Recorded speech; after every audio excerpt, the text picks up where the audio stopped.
Hey everyone, welcome back to PeasyMaster. In this video, I'll show you how to fix the cash on delivery unavailable for this payment issue on Amazon. First, open the Amazon app or website and sign into your account. Go to account and open your addresses. Make sure your delivery address is complete and correct. If you don't have an address saved, add your full address and save it. Next, search for the product you want to purchase. Open the product page and make sure the item is eligible for delivery to your location. Add the product to your cart and continue to checkout. Select your saved delivery address and go to the payment options.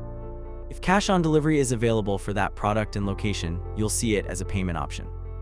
Keep in mind that cash on delivery isn't available for every product, seller, address, or order. Some items may only support online payment methods. If you still don't see cash on delivery, try another eligible product or check if another delivery address is supported. And that's it. That's how you can fix the cash on delivery unavailable for this payment issue on Amazon. Like and subscribe to PeasyMaster for more tutorials. Thanks for watching, and I'll see you in the next one.